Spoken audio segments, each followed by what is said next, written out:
Antler Up, Episode 5, with Elks President and CEO Victor Cui. Let's go. Antler Up, Edmonton. The Elks are on the board. There it is. Antler Up, Edmonton. Touchdown, Elks. Cornelius will throw to the outside to Shai Ross. At the 10, to the 5. Antler Up, Edmonton. Touchdown, Elks. Well, we're going places here on Antler Up. We've got a new set. How do you like it? We're in the Joey Moss suite. You can see behind me they're setting up for the Garth Brooks concert, which will be great. Not as good as the football game in Calgary Saturday night, but I'm sure the concert will be pretty good as well. So we got a special guest this week on Antler Up. I'd like you all to say hello to the president and CEO of the Edmonton Elks, Victor Cui, joins us now. Hey, Victor. What's going on? Look at that. Look at that. He's bringing hardware with him, Some folks. hardware here. For those of you who are listening, trust me, this looks great. For those of you who are watching us on video, this is spectacular. This is spectacular. This is a ring, big number 1 on it. RPS? RPS. What does that stand for? Well, that's you're looking at the prototype ring for what is going to be the world's biggest and most prestigious championship in rock, paper, scissor. This is going to change the world. I think we need further explanation. So, what we've decided to do is have a little bit of fun with some competition, and we've created this whole new rock, paper, scissors tournament. Straight knockout format, win once and advance to the next round. We're launching it at the tailgating section at the July 7th game, and it's for a small entry fee. You know, you pay to participate, and the winner wins half of that prize purse. And the other half, goes to operating costs and a little bit to a charity. But not only do you win, you get this replica Grey Cup championship ring, sort of replica, made with real official fake diamonds. Those are hard to find. Oh, no, I mean, this is the real fake stuff. Yeah. Like, this is authentic. And, but really, like, we wanted a competition that whether you are a 7-year-old girl or a 77-year-old man, that you could play it and enjoy. So how we imagine this competition building up is we'll start it small, tailgate, test it, iron out the kinks and all that. But eventually, we'll have a tournament operating on the East Concourse, and then a knockout tournament operating on the West Concourse. Then you'll have an East champion and a West champion. This is all happening before halftime, right? When they come down, halftime, in the middle of the field, thrown up on the LED, they're going to battle it out right there, boom, boom, boom, for the ring and for the prize. Oh, that's spectacular. So you're going to be giving away one of those rings every game. Competition. Every That's game. right. Excellent. Yeah. So it starts on the 7th out in the tailgate. That's right. That's pretty cool. That's a nice looking piece of jewelry too. Yeah, well, I just wanted to show it off. I was pretty excited. Nice. I know it's kind of a bit of a crazy idea, but you might not know this, but rock, paper, scissors is a very, very highly skilled thing. I mean, people are going to have to start training now. Yep. I mean, that's why we're letting them know in advance. You got to get the arm muscle going. That's telepathy too. You got to read your opponent. You're clearly, a rock type of person. Let's go right now. Yeah. 1, 2, 3. Oh no! 1, 2, 3, wait. throw. Let's go. 1, 2, 3, throw. Okay. 1, 2, 3, throw. See, that's it. You got to read. I knew you were throwing paper. I It threw up the so scissors obvious. first by mistake, then Yeah. went paper, and you knew it was coming. Oh, so it was obvious you were going to throw paper. You're smarter than the average CEO, Victor. You were either going to throw paper, but if not paper, I was like, sure, you're going to throw rock. But if not rock, it was like scissors. I was one like, of those three. I was very You had close. it narrowed Yeah. down. Come on, one more time. 1, 2, 3.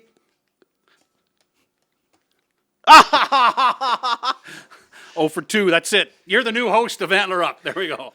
All I did was throw scissors. That's true. That's all I did. Is throw scissors. That's the Okay. strategy. Should have thrown a rock out there. Man.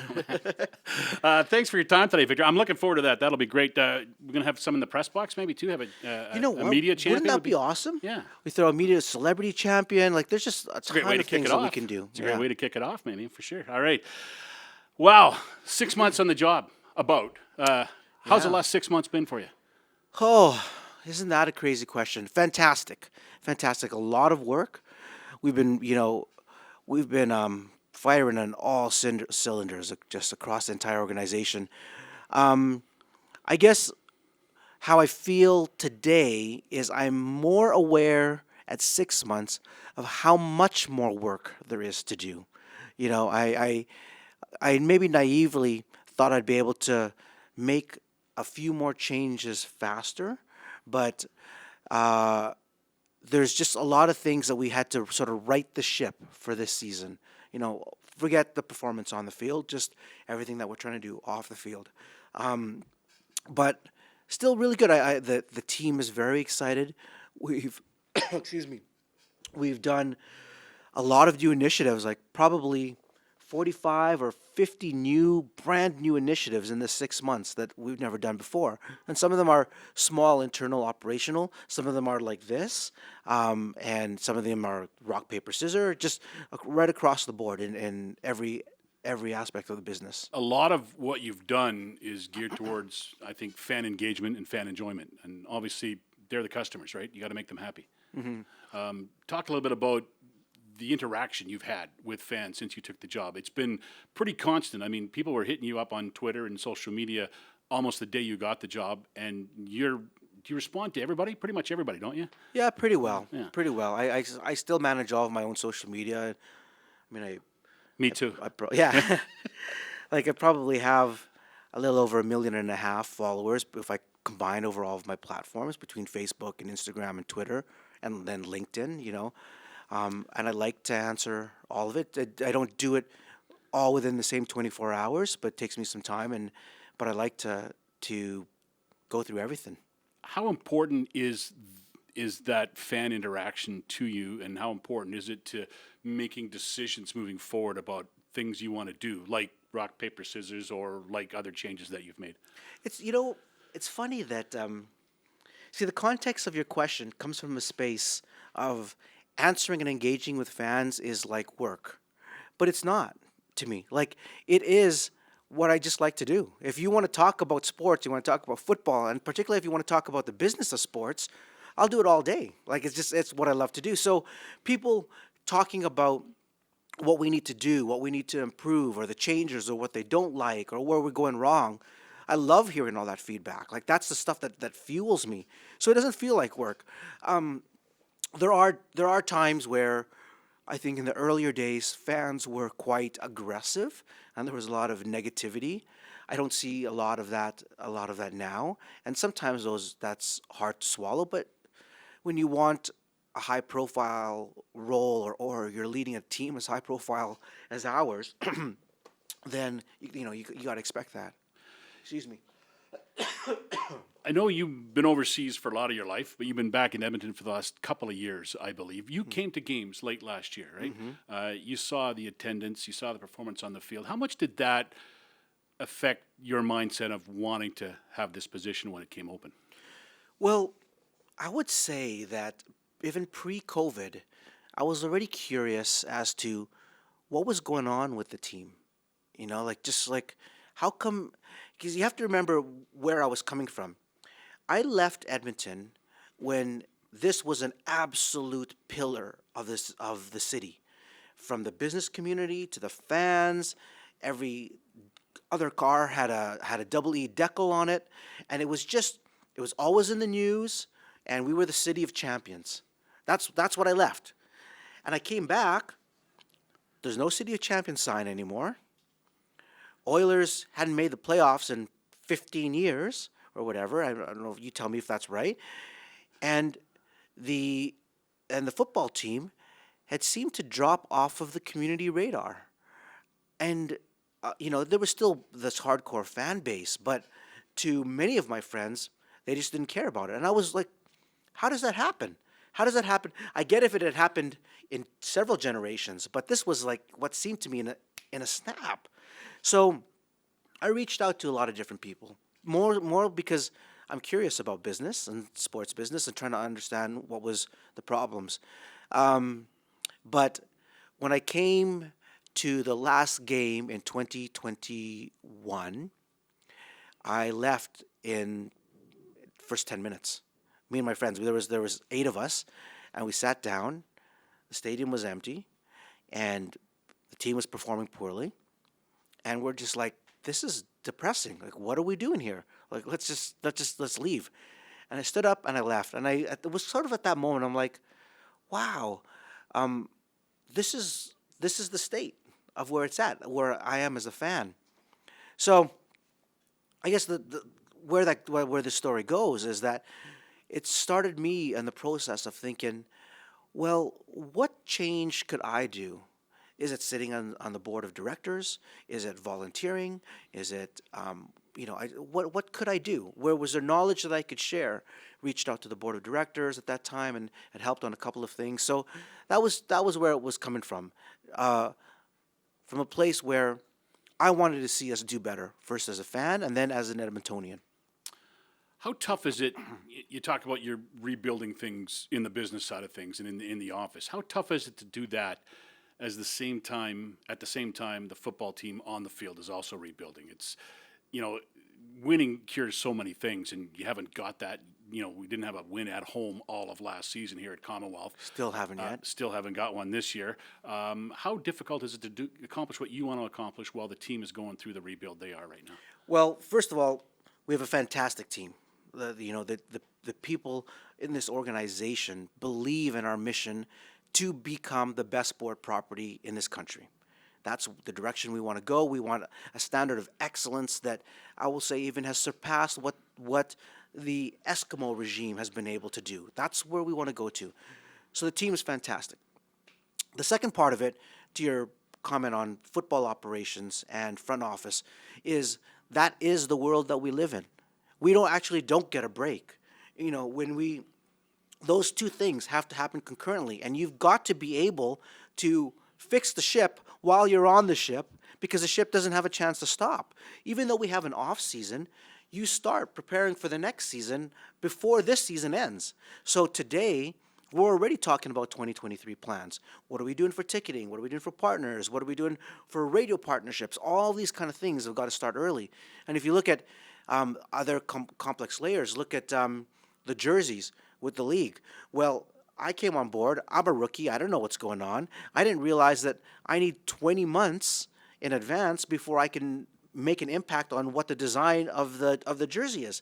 So now I've got a jersey that we're going to live with for the next 2 years. But if I want to make a change for 2024, I have to do it now, right? So I don't know what the analogy would be. It's like you're running and you're calling plays, you're calling audibles at the exact same time. Yeah. First home game last week against Saskatchewan Roughriders. First home game for you as president. You said this job was a dream come true from your childhood. Tell me how you spent that game. What was it like game day for you, walking around seeing people in this role? I guess I always feel whenever I walk around or I'm in this role that I'm like, how did I just get so lucky? Like, what good things and hard work did I line up in my life that allowed me to have a role in a city that I love with a team that I care about and doing something that I've been working my whole life at. And for that, I really do feel blessed. I don't mean gratuitous gratefulness. It's like I really look around like, wow, because I could just be living in Vancouver and I would not want that opportunity, or I could be living in Toronto and also not want that opportunity. And lucky that my wife and my children embraced the opportunity and wanted to come here. So all of that from the personal side lines up. Game day, you walk around and fans want to talk with you and they're excited and you go to tailgate and everyone's greeting you like your long lost friend, and people you've interacted for months with on Twitter, finally you get to connect with them in person. And that just is like, I mean, how awesome is that? How awesome is it to be able to go around to like what is a family circle of friends or extended friends, but let's call it the Elks family, and just get to talk about whatever you want. Yeah, it is pretty cool, and it's good the fans want to talk to you, right? That means they're not mad at you anyway, right? Or if they are mad at you, they want to tell you why, and they want to get you to help them fix. Fix some issues. Everybody's got ideas, right? Everybody's got an idea on how to do my job. That's for sure. I've seen you've shared some posts on social media, and some fans are really giving you some detailed ideas, aren't they? Yeah. Well, I get that, regularly, like every other week. Somebody sends me a really detailed, thoughtful thing. Now, a lot of it is from their perspective of things that they can do, and some, is just not practical or something we're already working on. But out of that list, there is a gem or something that triggers a thought for us to go and do something else, which is just as great. You mentioned you've done 45 or so new initiatives. Right now, as we stand today, what's your favorite thing that you've established so far since you've been in the job? I think there's two. One is what we did for June 3rd and Stand with Ukraine. That initiative was particularly exciting for me and I think important for us as an organization to really stamp in the community and and show the community that we are willing to take a leadership role. And as a board of directors, as a football team, as an organization, that we want to show the community that we can rally everybody together. Excuse me. The second announcement, which is coming in two phases. One is the announcement of Ashley Collinbull as our on-field host, and being able to bring in someone of her world-class caliber to our organization and contribute. There is a part two to that, which I cannot announce today, but it is very closely linked to yesterday's National Indigenous Day and celebration. And we're going to be making that announcement, I think, in the next couple of weeks. But it is like really so exciting, kind of game-changing level type of work. That's More a with Victor teaser. Cui, the president of the Edmonton Elks, after this. 26-16, the Saskatchewan Roughriders beat the Elks in the home opener last Saturday night. The Elks now 0-2, hoping for a much better game in Calgary tomorrow. They face the 2-0 Calgary Stampeders. You can watch the game on TSN. You can listen to it with myself and guest color analyst Blake Dermott on 6:30. Chad, we'll have the pregame show coming your way at 3:30. Kickoff is just after 5 o'clock from McMahon Stadium in Calgary. The Elks will then travel to Hamilton, where they'll play on Canada Day against the Hamilton Tiger Cats. Next home game, July 7th, against the Calgary Stampeders here at the Brickfield at Commonwealth Stadium. And it sounds like that'll be the debut of rock, paper, scissors, so something to get excited about. Don't forget to tell your friends about Antler Up. You can like, you can follow, you can comment on all your podcatchers and let us know what you think. Go back in the archives as well. Not only can you hear Victor Cui today, but you can go way back to episode 1 and hear from Chris Jones, the coach and general manager. We've also talked with Trey Ford, Aaron Grimes, and Thomas Costigan. So have a listen to those and see what you think. Let's now get back to Victor Cui and more from the president. Victor, you got a great backstory. Tell me how your family got to Edmonton. Well, my parents have been living with me for the last 20 years, or ever since I pretty well moved out to Asia. And actually, when I first got married in our house, my in-laws and my parents, we all lived in the same house. And quite frankly, that was more complicated than any job or any business that I've ever had. If you want to understand the complexity of family dynamics, have them all live in the same house. But it worked very well. And it was because of that, I was able to work so hard because I knew my children were always surrounded by love and people that cared about them. And because I was traveling 4 days a week. I'm on a plane 10 to 12 times a week, and that was just the pace that I was at. So having that family close was important. As my parents got older, one of the factors was where should we live in the world where they're closer to healthcare facilities, where they're around family and friends, and they still have a lot of family friends here in Edmonton. So that was one of the pull factors. The other part of it was my wife and I had literally been traveling country to country, looking around what makes sense for us, where we'd like to live. And Canada was just always on the top of that list. Mm-hmm. Originally, your parents came when? 1966, they moved to Canada, to Rimbey. Mm-hmm. Yeah. And then eventually to Edmonton? Yeah, they're in Rimbey, I think, till I'm going to say 1970. Then my mother got a job at Royal Alex, and then I was born in 72 at the Royal Alex. Mm-hmm. Yeah. So you're born in Edmonton. You live here now, but man, you got some tacks on the map from where you've lived. Yeah, give me the rundown of where you've lived and where you've worked around the world. Oh, lived and worked. I think by the last count, it was something like 14 different cities or something. Okay, maybe give me the highlights. Yeah. But mostly all around Asia, and when I left here, I was in Toronto for Golf Canada, which was a great experience. That's a world-class organization as well. But it's funny, there is this sort of comfort when you return home, even though things are completely different.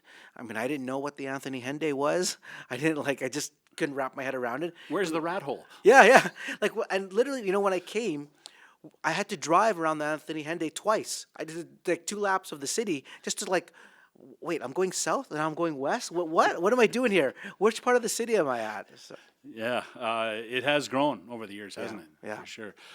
Was one of your first jobs in sports working at the 2001 Track and Field Championships? first job in sports, okay. Yeah, I'd say no, not 2001. Because in 1998, I worked in Malaysia on the Commonwealth Games. And then before that was, before Commonwealth Games, was Klondike Days here. That's not really sports, but, there was some sport-ish. Axe throwing or something. Basketball's into the baskets, Yeah, right? yeah. I don't know, win a stuffed animal or something, right? Yeah, well, I was working with the Klondike Days Association, which ran Taste of Edmonton downtown, and all the other sort of corporate activities that were happening downtown. Still promotion, which is a big part of sport. It seems like I'm going back looking at your resume from ESPN to one championship to everything you've done. It's kind of led you to where you are right now. I mean, you've got experience in pretty much every field you need to do the job you're doing right now, and then some. Well, luckily we have people on our team that are experts in all their individual areas, right? So that helps. But I am fortunate in that in this role, I'm not a marketing executive that only knows marketing and has kind of moved up the corporate ranks.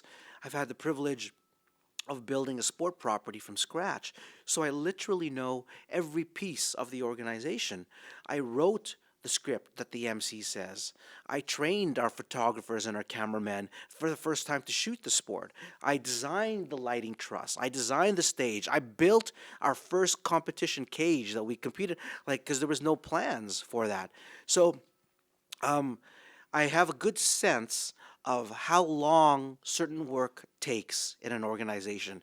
So if, I don't know, if we have to write a press release, well, I've written thousands of press releases, so I know what work is involved with that if we have to hold a press conference, all the way to when it comes to coaches and training and travel and that protocol and COVID protocol. So in that way, it helps me keep a good finger on the pulse of the organization and what levers we need to pull. When did this organization become important to you? Because it's clearly a passion of yours for a long time. Well, as a child, I mean, you probably heard me say the story before about where my dad would have friends from overseas or new people move to Edmonton. The first thing we'd do is come here, buy them a jersey or a hat, and come to a game. So that was just but that was a very normal part of being Edmontonian as a kid. What would you do on the weekend? Well, if there's a home game, you would go to it. There wasn't much else you could do, There wasn't a lot of festivals and all that kind of stuff. Maybe one of the big anchors was when I won the Johnny Bright Scholarship, which was when I was 18, the Edmonton Eskimo Scholarship. Johnny Bright was the first university scholarship that I got. And at that time, I still thought I was going to make it to the Olympics in track and field. I still thought that was I could be fast enough. I was not at all fast enough, nowhere close to fast enough. But, 18, I thought that. We all do. Yeah, get to school. The problem is I don't have the right coaches, or I just wasn't training hard enough. It wasn't me. Couldn't Sometimes be me. it's just a lack of talent, though, right? Yeah. In this case, purely lack of talent. Yeah. Okay. I want to ask you about your workday. Tell me about your workday and when you're here, what you do, and how you kind of go through your day. I have never liked a lot of sleep. I'm just, I don't know. It's not torturous or anything to me. 6 hours sleep is my sweet spot. If I on holidays and I go to 6.5, that's pushing it, But 6.5, 5.5 I can do, but I like 6 hours. But so I wake up quite early. My kids are in school and we always have breakfast together, so it's an early start. and I work till usually around 2:30 in the morning or so. I take a break religiously for dinner with the family. So from 6 o'clock, 6:30 till that 8:30 to 9, I don't look at my phone. I put it aside. But generally, by 10 o'clock, I get back to work. And that's pretty well the pace, 7 days a week. I like doing it. On the weekends, it's a little bit more family stuff, but the family's used to having me work all the time. Tell me about your relationship with Chris Jones and what's it like working with him? You know, in Chris Jones is a man that has a mind that is singularly focused on what it takes to win. Everything he looks at is either this piece contributes to victory or it contributes to defeat. And it is a common trait that I've seen in elite athletes all around the world, where it is a binary equation for them, 1 or 0. Either this activity makes me faster, better, stronger, smarter, hit harder, jump further, whatever it might be, or it does not. And if it does not, they just take it out of the equation. And if something is in there like kind of quasi-contributing, either you move to this side to contribute or you get rid of it. And it's just such a clear binary path where most people live in this area of gray most of the time. They're like, maybe it kind of helps, maybe it doesn't. Well, I think smoking might help. Maybe how much harm does it really do? You know what I mean? But if you are on the path of winning, and anybody that's in your way that is not on the plus side of it, it's very clear. Like, no, move, because this is either you're on this train or you're not. And he's continually like a mechanic, tinkering with the machinery. And the story that I love to tell, it was one of my first conversations that I had with Coach Jones, was we had signed some mature players, and I said, Coach, like, I don't mean to do your job, like I don't know anything, but just tell me, why are we signing these guys? What's the reason? And he says to me, well, Victor. That's not a good accent. Trying to do but the accent. Yeah. Everybody does. Yeah. Well, he's like, well, Victor, this year we're going to win. He says, we're going to be champions this year. And when we are champions, all the other teams will want our coaches. And I'll have to let them go because this is a natural step up in their career. And why they came to work for me is because they know we're going to win. And this is a good opportunity for their career. So they're going to come after all of my coaches. And I will be happy to let them go. And if I let them go, I have to have somebody that's ready to come into a coordinator or offensive coordinator or a coaching position that knows how we play and knows me. So I know a couple of these guys are ready to go into the coaching position down the road, maybe 2 years down the road or 1 year or whatever it might be. But when he said that to me and explained it to me, how he's playing this chess game, he's not looking in a one-dimensional, pattern of the world of this player can only do this, or I'm signing this player for. He's already thinking about what is this guy going to do as a potential coach, right? And in that story that he told me, I just like, wow, how excited am I to work with this man that is playing this complex game. Yeah. All right. Last 3 questions on Antler Up. We call it the red zone. So short or long answers, it's whatever Right. you want to do here. The answer is 3. All right, that's it. We're That's done. it. Thank you. Peace. I thought you were going to say scissors. But first Canadian Football League game you ever saw?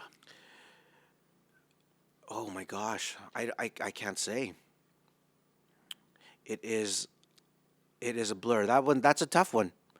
You know what? I'm going to think, because I think my mom might have a program book from one of our earlier games, because my mom is a keeper of all that kind of stuff, and she came to the first game this season opener with her green painted nails, green shoes. She's all out, and she was saying how in our storage somewhere she's got all these original books. So I'm going to go back and look at that. All right. Most memorable football game you've ever been a part of? was the first time that I saw Gizmo do a punt return straight to a touchdown. I don't remember what game it was, but I watched him, and that was why I thought that I could have a career in sports. That was part of like lighting the fire in me, because I looked at him. I'm like, this guy is not much taller than me, you know, and he's fast. But I looked at him. I'm like, well, I think I'm pretty fast too. So I mean, that was how stupid my thinking was. Okay, but we didn't have Google back then. We don't. So I looked at this man. I'm like, well, about same height. I think I can put on some weight. I look at him like, I think I could be that fast. I'm not there yet. You know, I'm still a young punk. But that means I could have a career in football as a punt returner. So all I have to do is be fast and do it. And that was, when I got into high school, my only thought was that the only role, or like only position I could play is punt return. Like that was, you know, what I was thinking. I did not fully understand that to be a good punt returner, you have to be able to catch a ball well while you have a helmet on. That skill set I did not, you know, acquire. Well, the bad news is you're not a punt returner. The good news is you have a career in football. So yeah, it there we worked go. out for There you. we It go, worked right? out for you. Okay. And I still get to talk to Gizmo every once in a while. There you go. Last question. Most famous name in your phone? Most famous name in my phone: Serena Williams, Manny Pacquiao,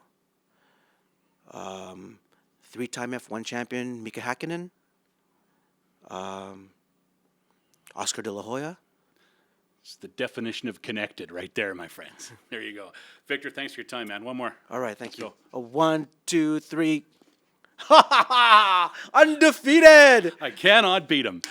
Hey, that's Antler Up for this week, guys. Don't forget, like, subscribe, send some comments in, what you'd like to see on the show. Thanks again, Victor, for your time. His name's Victor Cui. My name's Morley Scott. We'll see you next time on Antler Up. Antler Up, Edmonton. Touchdown Elks. James Wilder Jr.'s got a pair. Oh, he's got a man wide open. Mike Jones has it inside the 10. He'll walk the dog to the end zone. Antler Up, Edmonton. Touchdown Elks.